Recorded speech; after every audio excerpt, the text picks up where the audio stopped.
All right. Start with some questions. Does anyone have questions from homework at this point?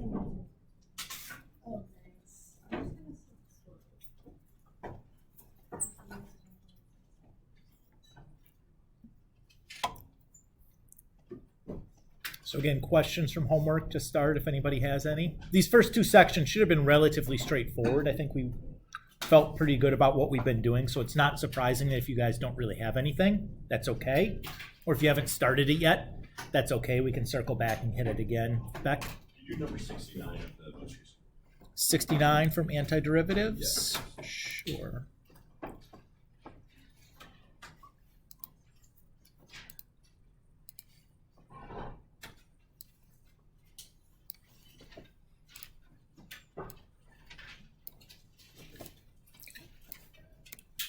Stone is dropped off a cliff and hit the ground with a speed of 120 feet per second.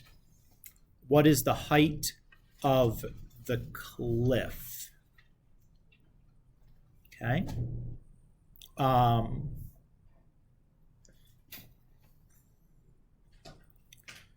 So let's think here for a minute.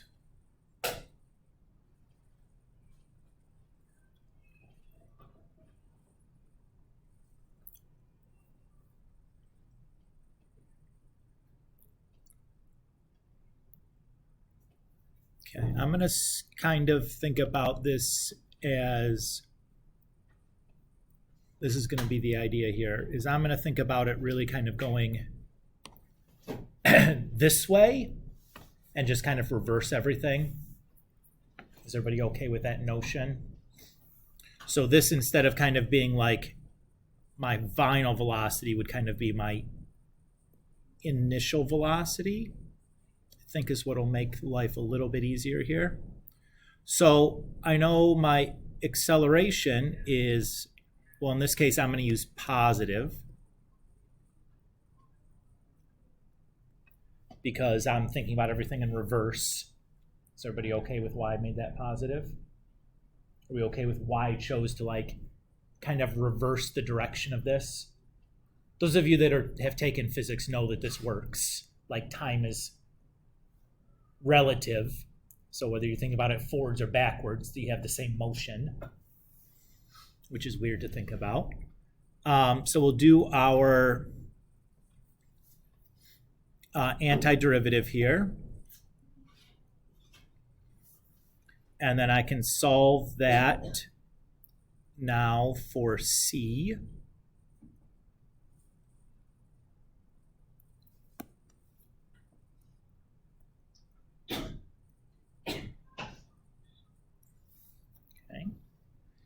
And if we anti-differentiate again,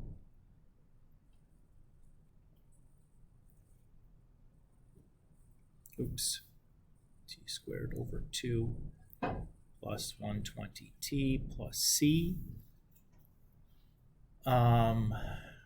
It's asking us then for the height of the cliff, which would be basically, yes, Gab.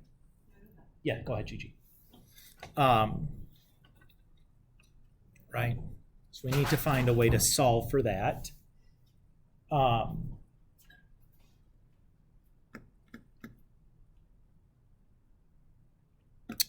Let's think for a moment here.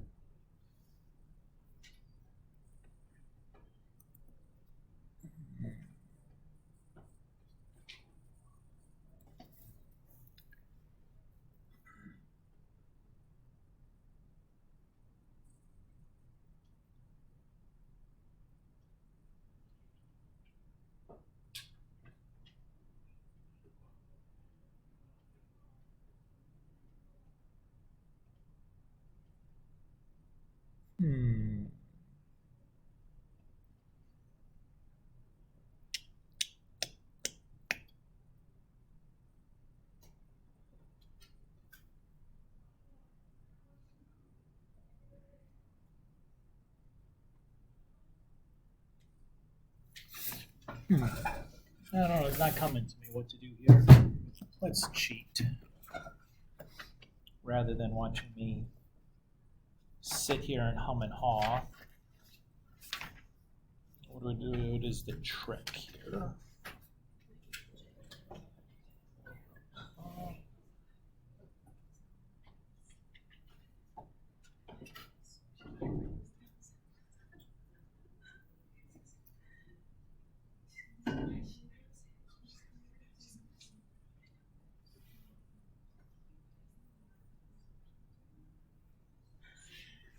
Okay. Never. I got it. Okay. Yeah. It doesn't matter the name that you give your constant. Okay. So here's the. What does dropped mean?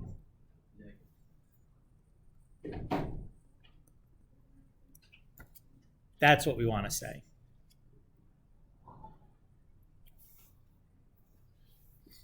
So this should be just 32, right?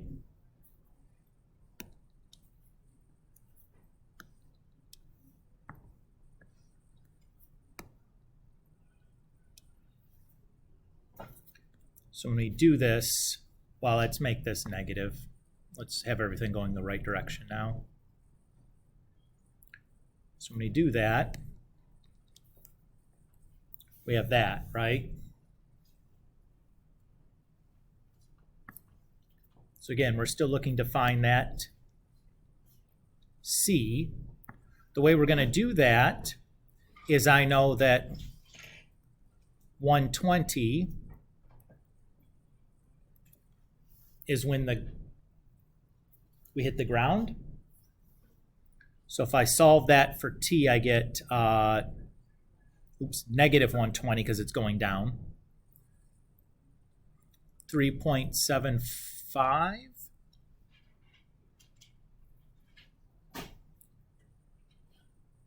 And this is the time when the stone hits the ground.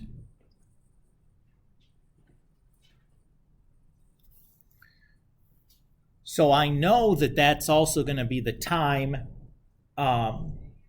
when the final position is 0.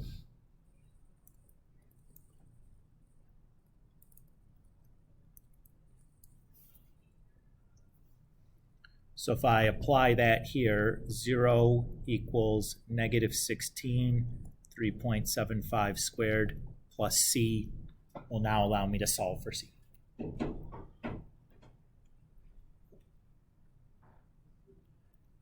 I knew there was something I was missing. It's like the dropped. As soon as I saw it, I'm like, oh, Mr. Kulik. Does that feel okay, Beck? Yeah. All righty. Today, we're going to start talking about section 5.1, which is about areas and differences, or distances, I should say. Before we do this, though, I want to talk about why we're talking about area. Isabel? Oh. No, it's fine. What is it? From 4.9?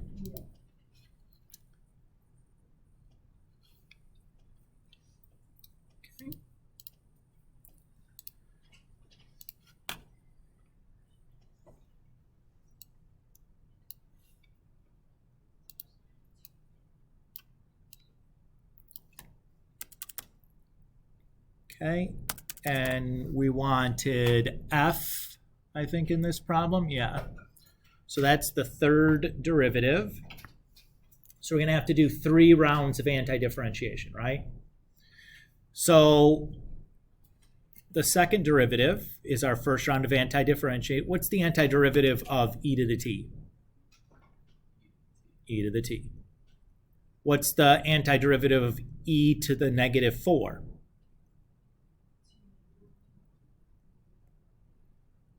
Yep.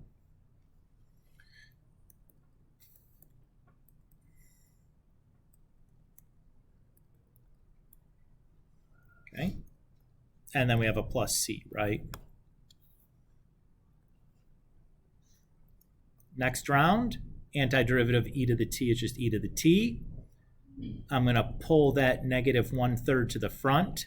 The antiderivative of t to the negative 3 is t to the negative 2 over negative 2 plus ct plus d.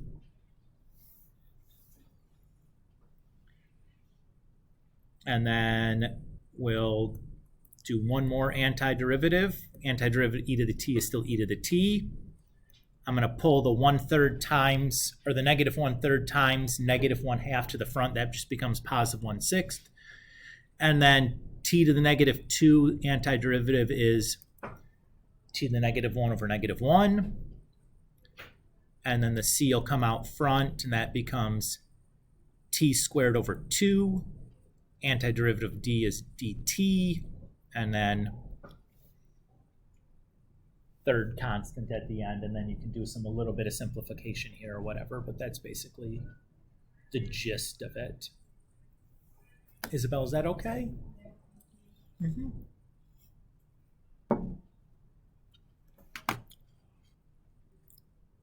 Okay.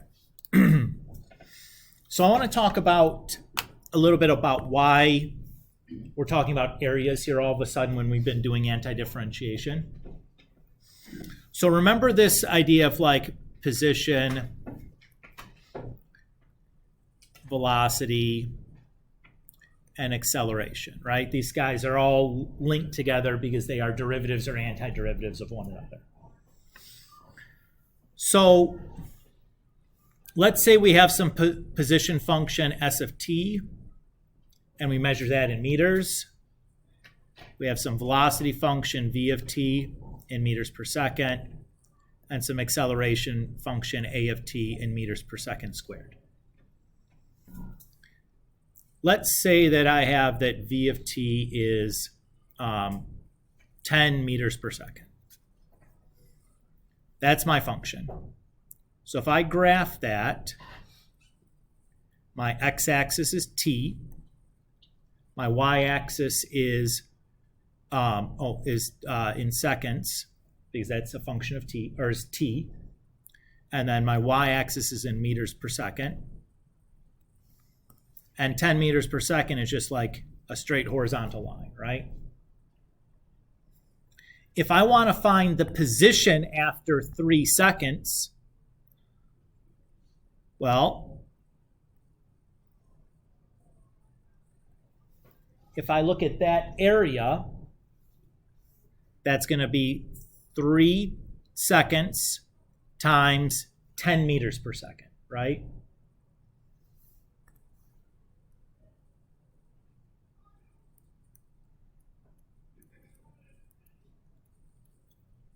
So I get the displacement should be 30 meters, right? Which tells me that, like S of 3 is 30 meters further than S of 0. Everybody's okay with that notion? So it's in some way this area under the curve is linked to its antiderivative, right? So this is somehow equal to S of 3 minus S of 0. The displacement of our object, whatever this thing is that's moving, right? So this is why we're starting to talk about areas here, is that somehow that's that area, and that makes sense here because the units are just matching up, right? That when I multiply a time times a velocity, I get a position. If I multiply an acceleration times a time, I get a velocity. And we can see that, like, okay, yeah, somehow this is this area under the curve, the units are working out, and it makes intuitive sense when we talk about position, velocity, and acceleration. So that's why we're all of a sudden going to be talking about areas here. Does that feel okay as just like a lead-in as to like, why are all of a sudden we're talking about area? Which is a normal question. All right. In this section, we're going to discover that trying to find the area under the curve, or the distance traveled by a car, we end up with the same special type of limit. So in this problem that we just did, the area under the curve was very easy because the shape under the curve was a rectangle. What if we have something irregular shaped like this? Now, in all of your geometry, you have never encountered an object like this that you're expected to find the area of, right? That's not a composite of either polynomials or circles or semicircles or, sectors or something, right? This thing is not, the curved parts are not part of a circle in any shape, right? That's what we're going to learn to do today. Okay, that seems hard. Let's start with something a little bit simpler. So let's just say we have the curve y equals x squared, and we want to find the area under the curve from 0 to 1. Okay. Well, we know that the area for that S, the part of the curve between 0 and 1, has to be between 0 and 1. Because if I think about this just as a square, it's a 1 by 1 square, right? So the maximum the area could possibly be would be 1, because this is certainly going to be less than that. Or 1 provides an upper bound for our area, I should say, since that is not the entire square. And obviously 0, well, there's some area there, right? Like, okay, Mr. Kulik, I can live with that. So what we'll do, what if we try to divide this curve up into like 4 pieces by, say, drawing a line at like 1/4 and then 1/2 and then like 3/4. So we have something like this. And now let's just say, let's find the area for each of these 4 pieces, and we can add those areas up, and that's the area for big S, right? No big deal there. That seems pretty intuitive. We do that all the time in geometry. We take a polygon and break it up into like little areas that we can do formulas for, and then add those areas up to get the total, right? Well, again, still we have a curved piece on each of these, so we can't calculate that exactly, but what if we just make an approximation of these areas then, right? So what we can do is we can say, okay, well, what if we just make a rectangle where, like, in this case, f of 1 is the height of the curve, and that, or is the height of our rectangle, and here f of 3/4 is the height, and here like f of 1/2 is the height, and here f of 1/4 is like the height. We can do that. That's an approximation. That'll give us, will that give us an upper bound or a lower bound? Upper bound. Will it be better than 1? Yeah, it's going to be closer, right? So we could do that.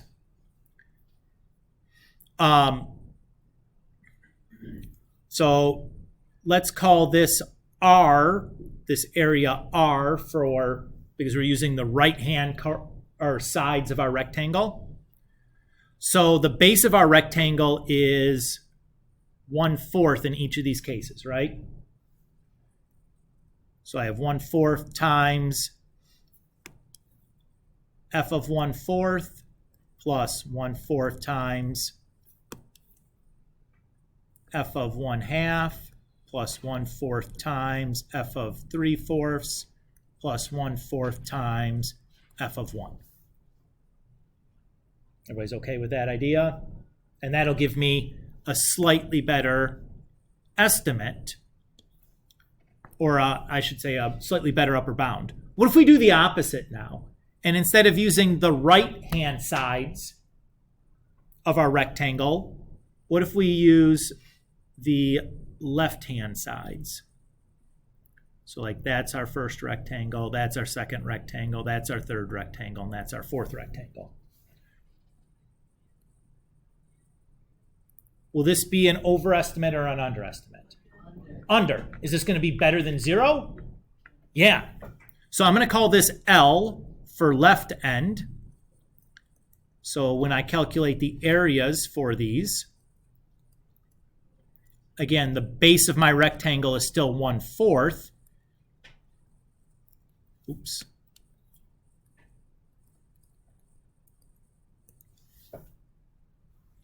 And I can say now for sure that the, we called that S. We know somehow that S is between L and R, right? Everybody buy that? So we've gone from, well, it has to be between 0 and 1 to now between these two values, and we could actually compute these values if we wanted to, because F is just x squared, right? So we could plug this in and get a number. Could we get a tighter bound than this?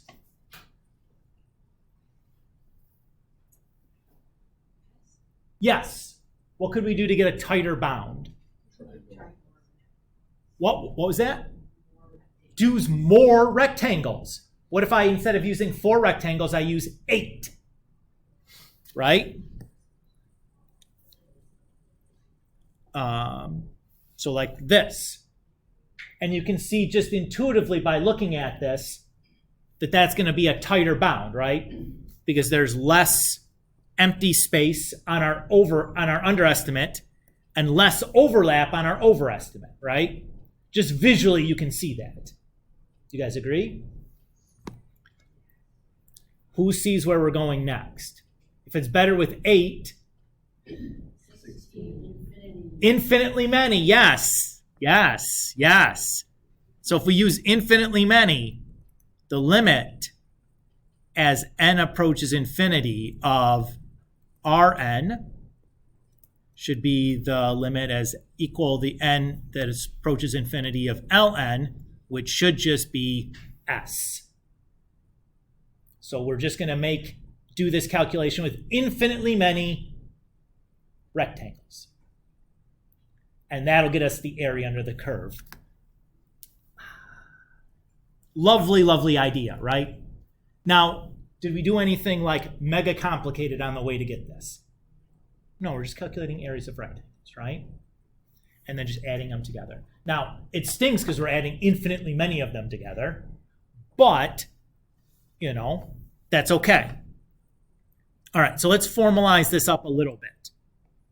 So blah, blah, blah, blah, we said that. Okay. So let's do this now generally. Instead of looking at specifically f of x equals x squared, I'm just going to have some general f of x here. Everybody's okay with that? And we're looking for the area under this curve f of x from A to B. And we're going to have n subdivisions. So the first subdivision is from A to x1. The second one is from x1 to x2. Do these have to be the same size, same width? Do they have to be? No, for what we're doing. When we do this in practice, are we going to make them the same width? Yes, but they don't have to be. Okay. So if I look at, if they are the same width, let's assume they are in this case, because it looks like the picture's drawn them that way, right? So what is going to be that distance there?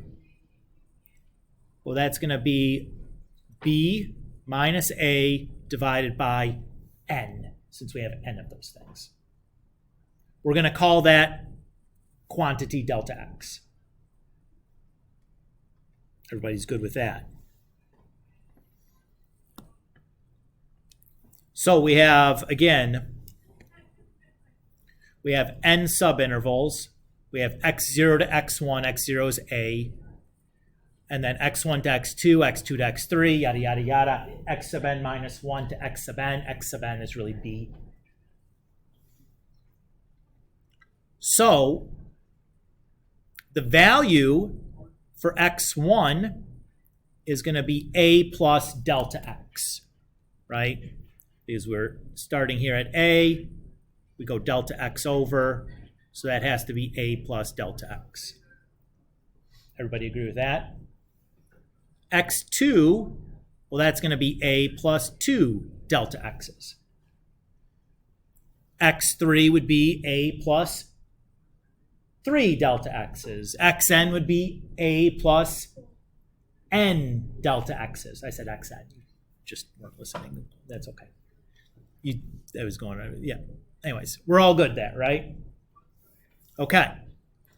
So if we then add these all up, we just have f of x1 times delta x, f of x2 times delta x, f of xn times delta x, and we add up all those areas. Now that's using a right rule, and that's pictured here below. Is everybody okay with that idea? Okay. So, first definition. The area of a region that lies under the graph of a continuous function f is the limit of the sum of the areas of approximating rectangles. And there's our a is equal to the limit as n approaches infinity of r sub n, which is just the limit as n approaches infinity of f of x1 times delta x plus f of x2 times delta x, yada, yada, yada, all the way out to plus f of xn times delta x. And obviously we could say the same thing about the left if we used left endpoints, right? There's nothing magic about the right endpoints or left endpoints. And in a moment we'll see that it's really doesn't matter what value you use on your subinterval. The left end, the right end, someplace in the middle, doesn't really matter. You'll still get the exact same thing if you're taking those slices infinitely thin. It won't really matter. Now, if you're not taking infinitely many of them, will it matter? Yeah, you'll get a different level of approximation, right? We saw that the left ends are sometimes overestimates and the rights are sometimes underestimates, or vice versa. If you use like midpoints along the way, you might get something else, right? That tends to be like a little bit closer to the actual value because you're getting a little bit of over and a little bit of under oftentimes, but it can vary depending on how weird the function looks. Okay.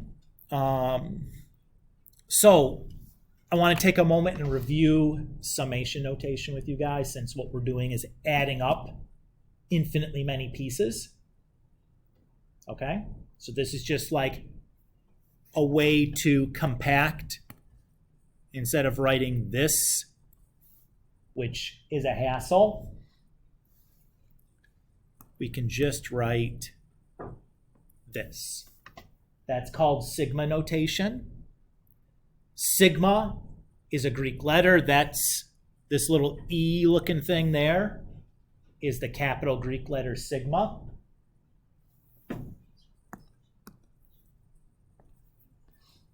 Let's zoom in a little bit. So this letter I is called the index variable. So it matches the subscript on our x. And that subscript variable, we're told, is counting from 1 to n. So that's why we have a 1 here, and then a 2, and it goes all the way to n. Is everybody okay with that?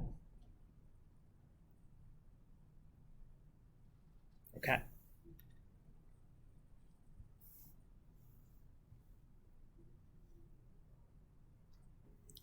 So we saw that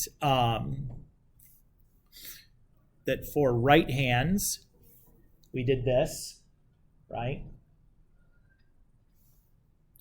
And that's because this is an I, because when we did the right hands, it was like f of x1 times delta x, f of x2 times delta x.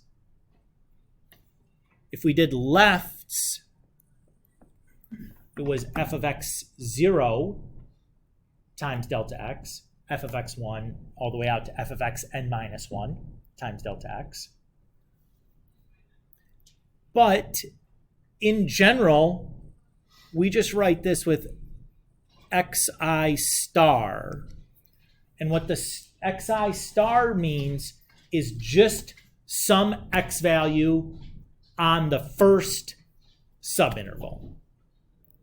So from 0 to x minus 1, x1 star is some x value in between those. Doesn't matter which one it is. I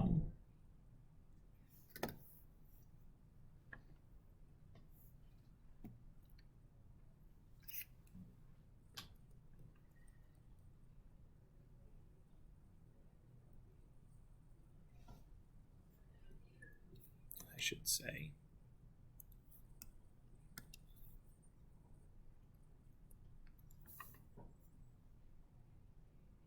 So xi star is just some x value on the ith, I should say,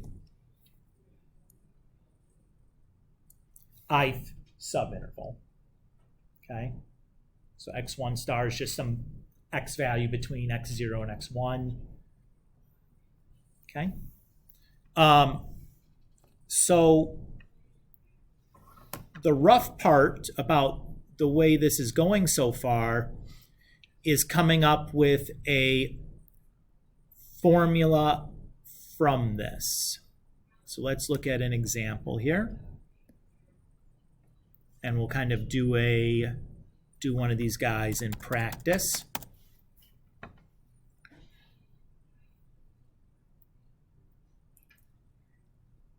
So example 3 says to just check something real quick.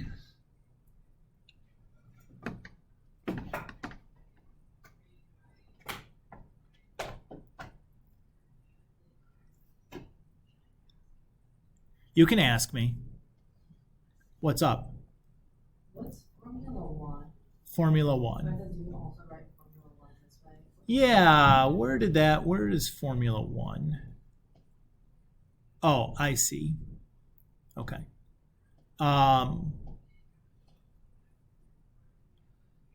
Okay, so let's go back and I'll show you. Should we do that? We'll do that. All right. So we did this, right? Where we have infinitely many rectangles. Remember this? This was f of x was x squared.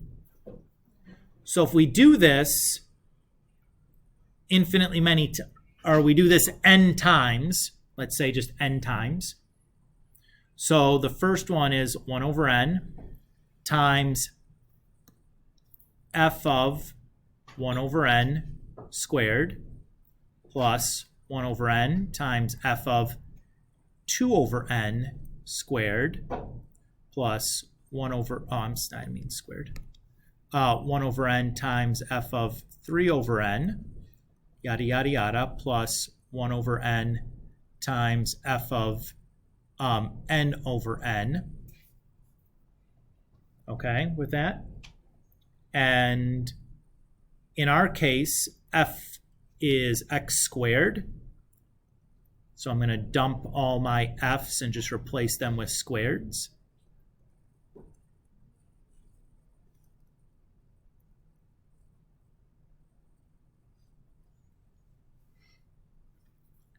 I want to leave that.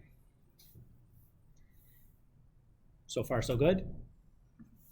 Okay, if I look at this, I notice that each term has a common factor of n and n squared, or 1 over n squared, right? Did you guys see that? So I'm going to factor that to the front, so I can factor out a 1 over n and a 1 over n squared. And what's left then is 1 plus 2 plus 3 plus yada, yada, yada, all the way to n.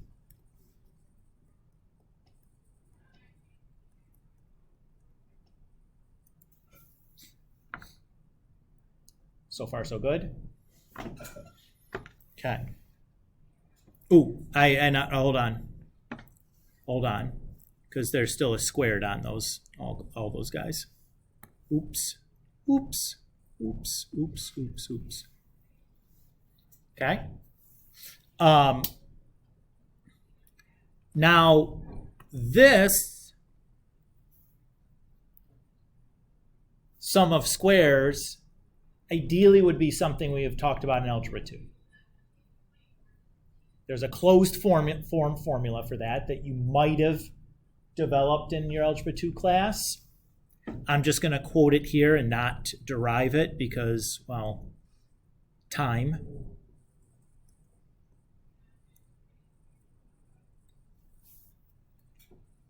So that is that stuff.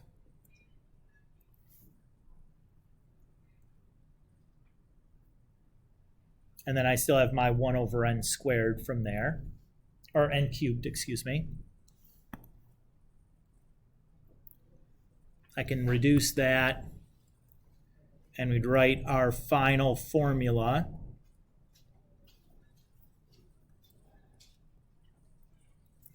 as that, and that's what the book is talking about when it says Formula 1.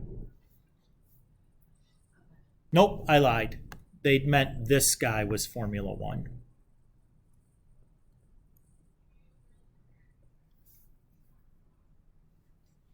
That was what they meant was Formula 1. I know that was more than you wanted. But no, it's okay. But it's okay. All right. So we go back to this. And again, if you see something in here that you're not sure about, like holler at me, ask, interrupt, it's okay.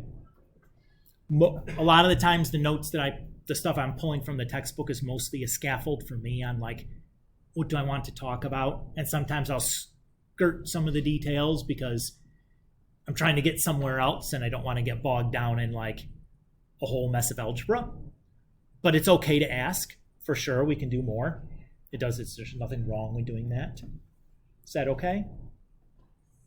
So again, if you're not sure, or I scooted past something you feel like is important, or you're like, yeah, I don't quite get it, stop and say something. We can talk more. Okay, so here we're wanting to find the area under f of x equals e to the negative x between 0 and 2, and it says find that using right endpoints. And it wants an expression for that area as a limit, but they don't want us to evaluate the limit. Is everybody good? All right. Oops. So the first thing I'm going to do is write down my delta x. So here's my a and my b. So b minus a over n is 2 over n.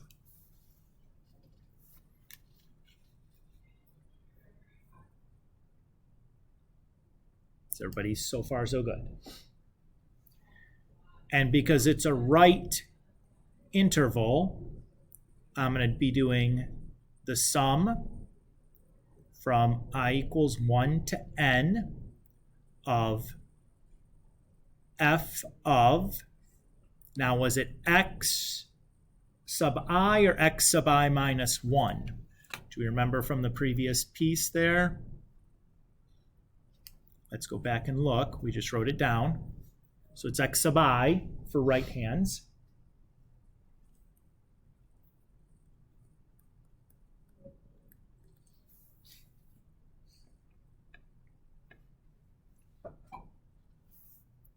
Is everybody okay with the notation, Rita? Oh, yeah.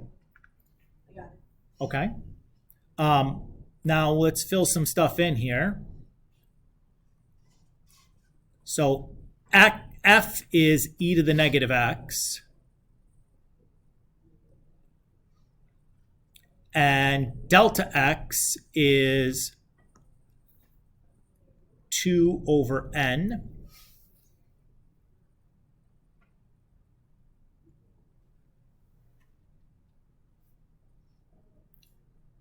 So far, so good. Notice that 2 over n doesn't have any i's in it anywhere, right? So I can factor that to the front and move it outside of the sum.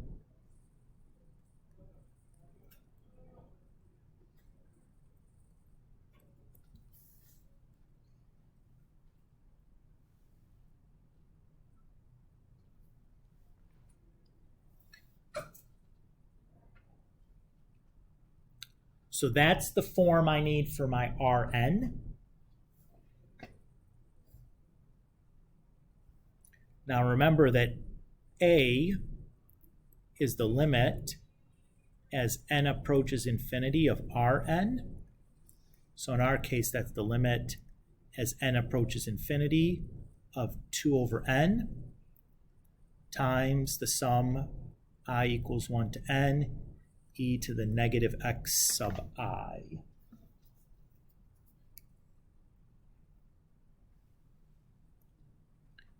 And it didn't want us to evaluate the limit, so we would be done at that point.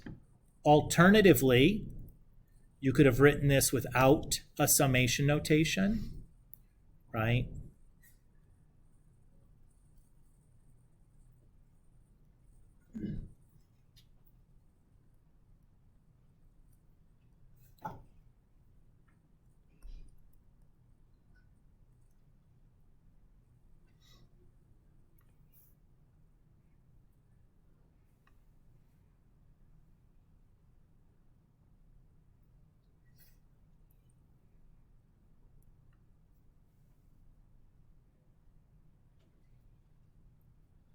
Ooh. Yeah, we can do better than this. Okay, I forgot to do one other thing here. So we can do a little bit better than this. So these x's, we actually know what these are, right? Remember that x1 is a plus delta x, right? So in our case, that'd be 0 plus 2n. x2 would be a plus 2 delta x. So that would be 4 over n. What would xi be? A plus I delta x, which would be 2i over n. And what would xn be? A plus n delta x, or 2n over n. So we should really have done, instead of the xi here, we should have written that as 2i over n. Instead of x1 here, we should have written that as 2 over n. And this guy as 4 over n. And this guy as 2n over n. That's better.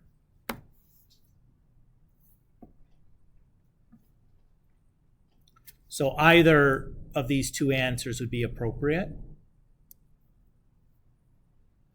for part A.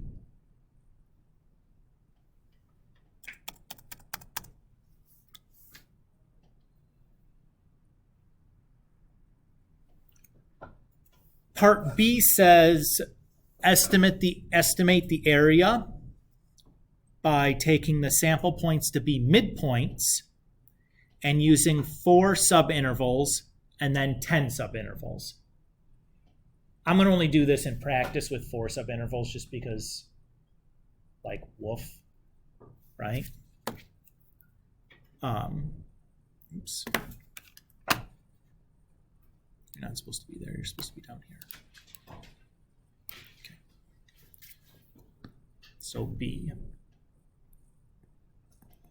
So n equals 4.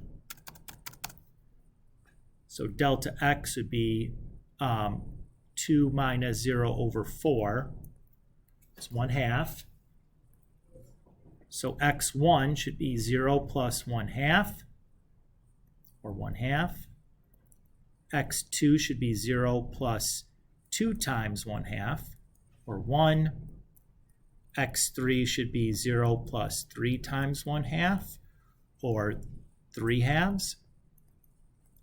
x4 should be 0 plus 4 times 1/2, or 2.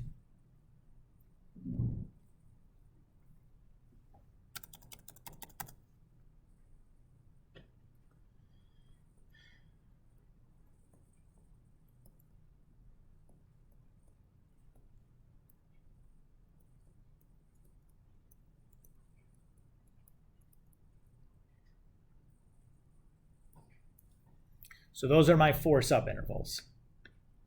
Everybody's okay there? I need the midpoint of each of those subintervals.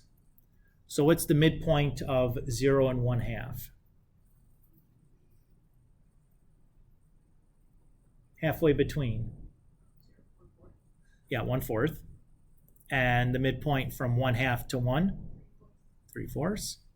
And then from 1 to 1.5? 5/4. See the pattern yet? The next one should be 7/4. Right? They're odds. They're going up by 2. Everybody's cool? Oops. So my area will be approximately delta x times e to the negative 1/4 plus delta x e to the negative 3/4 plus delta x times e to the negative 5/4 plus delta x times e to the negative 7/4.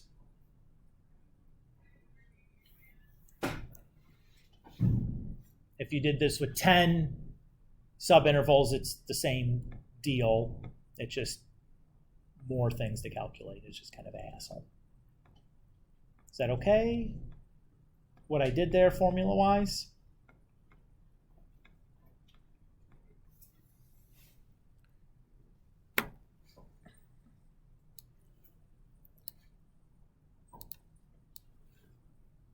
Okay. Let's look at this one. Suppose the odometer on our car is broken. We want to estimate the distance driven over a 30-second time interval. We take speedometer readings every 5 seconds and record the following table. And then I apparently forgot to write what the question was. Let's estimate how far we've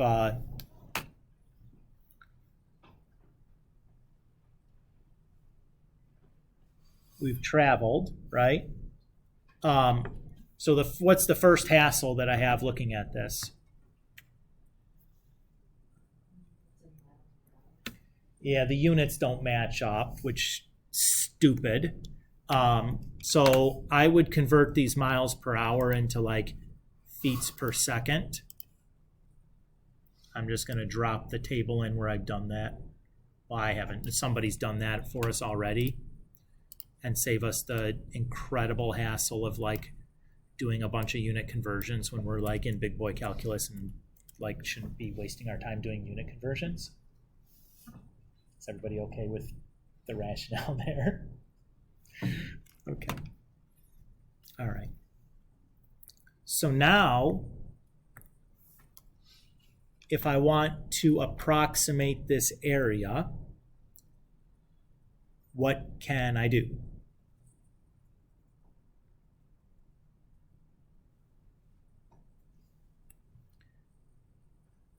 Well, I can do my left ends. So my delta x is 5, right?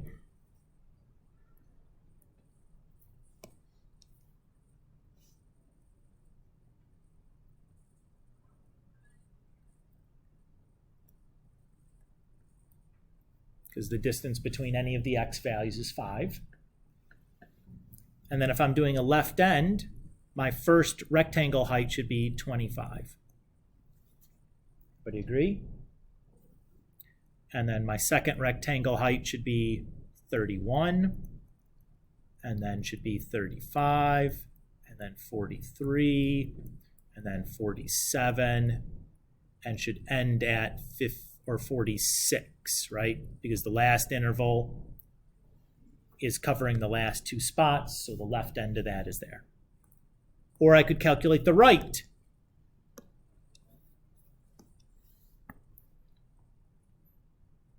So if I did that, I'd use the right end of the first interval.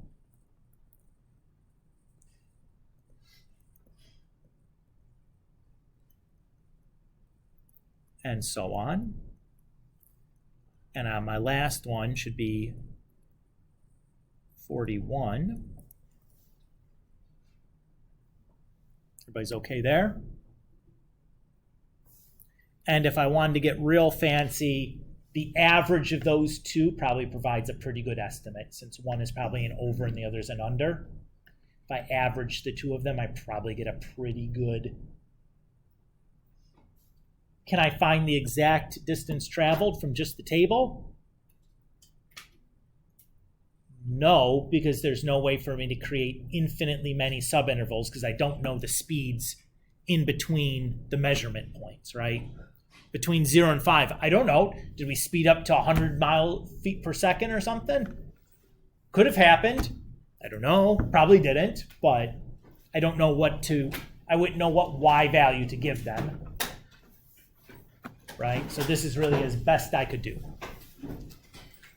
So for next time, there's, 8 problems to try. Notice I've highlighted some of them. What's that going to mean? Homework quiz on problems from the section. And look at that little piece of timing right there. Rita. So there's a letter, like the right one, and one like a star. Yeah. What are these, the one with the star? The star one is just saying that it really, if you're doing infinitely many of these, it doesn't matter where you pick your height, as long as it's inside the interval. It could be the left, it could be the right, it could be the middle. Doesn't have to be the same for all of them. I have a question. I think we're still. Does that? Yeah. Okay. Thank you. Yes. So, with sorry.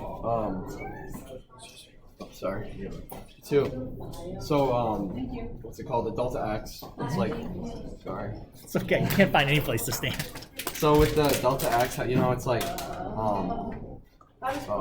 Bye. the change over n, and then the next for x2 it's 2 b minus a over n.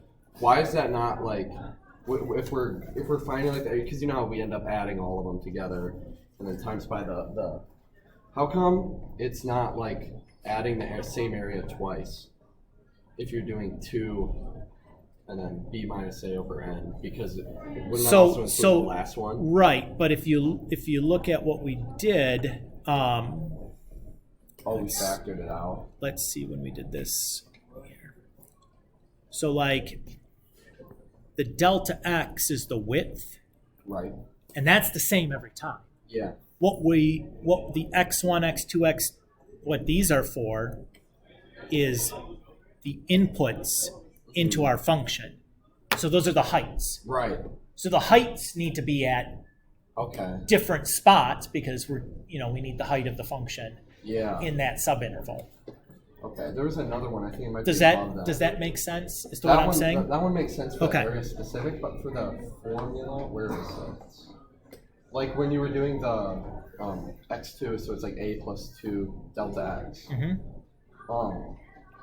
I don't understand why if you're adding the 2 delta x, why wouldn't it include the area for the last one? Or is that sort of the same thing? You know what I mean? So if I look here, so here's the delta x, right? So that's multiplying to each one of these, and each of these are heights, right? So they're just heights at different spots. Okay. Right? Yeah. So we're not, the width is just delta x every time. Right. Right? The height is going to be at a different spot. Okay. It'll be at x1, x2, x3. Right. So you have to get the x value at the at the place for where we the- want the height. Okay, Exactly. 'cause then you're Yes. plugging it into like f of x or whatever. Yes. Okay. That Yes. makes sense. Yes. Thank you. Have a good one. You too. Thank you.